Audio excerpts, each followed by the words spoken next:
We'll talk about that hiring process. Yeah.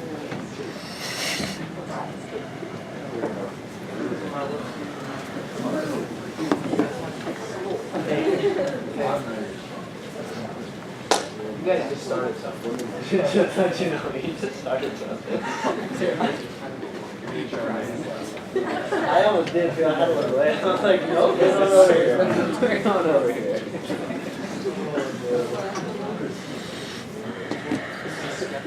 Come there close. Keep our secrets safe.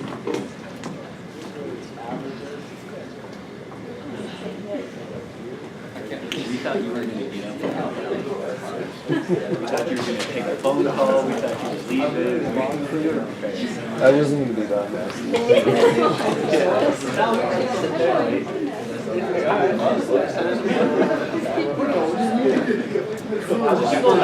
If they didn't get up and leave. Should have had like the office. All right, we are Prestige Worldwide, and we are here to show Apple how to achieve excellence in the workplace by the inclusion of women in more business affairs. So this is Kim. She is the Vice President of the OS programs at Apple. For the past 3 decades, Kim has been involved in the production of many of their products, such as the iPhone, but a lot of the times that she is the only woman in the room. So she says, at Apple, we have a responsibility to be a role model. It's not just about fairness or good business practices, it's the right thing to do.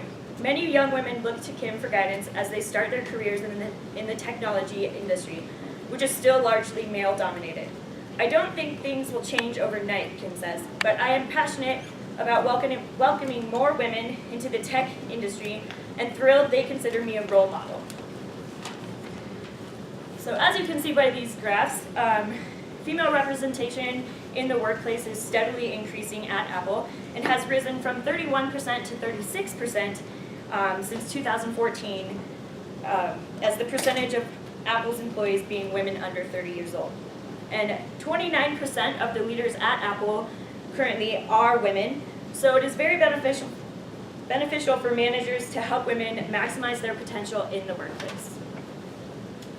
So one of the ways they can do that is by boosting confidence. And confidence, especially in US businesses, is often measured by one's vocal tone, their amount of pauses, how quickly they speak.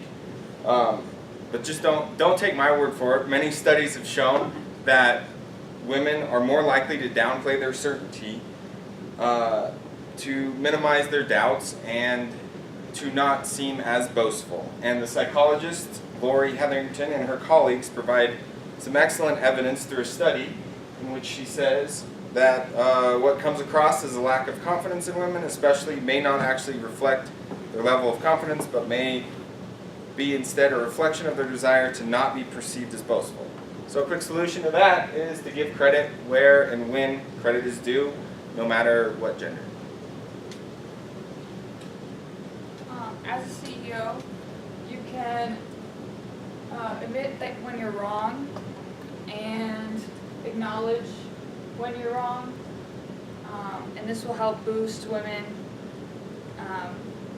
by not having to apologize as much. And there was a study in the book that she did where she asked female employees what the hardest part of working there was, and it was where CEOs did not admit their faults. Okay, so it's also really important to adjust your criticism as you're trying to manage different employees.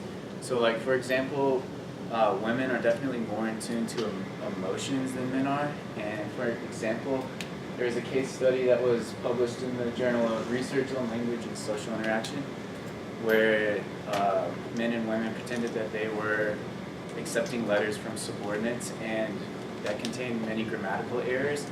And while men were more direct and upfront about the mistakes that were made, women did a much better job of like not belittling the subordinates or making them feel bad about the mistakes that they made.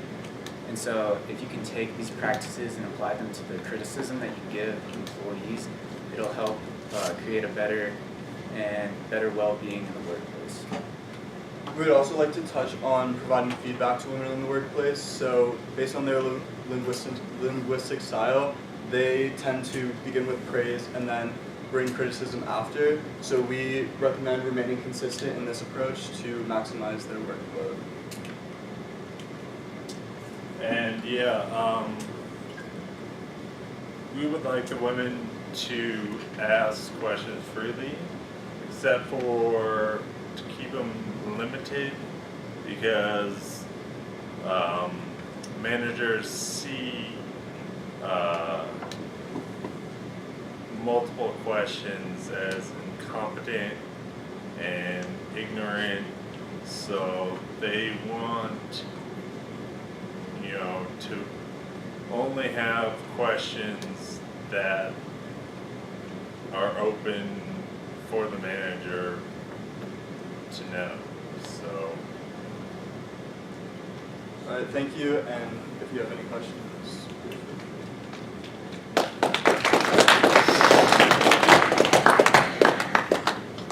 So do you think I'm channeling my inner Steve Jobs really well? Other than I don't have the genes, right? But I figured I owed it to everybody else. I was wondering if any of you guys were going to be willing to jump in there and comment on that. It's a tough one, isn't it, when you're up presenting? Questions? None? All right.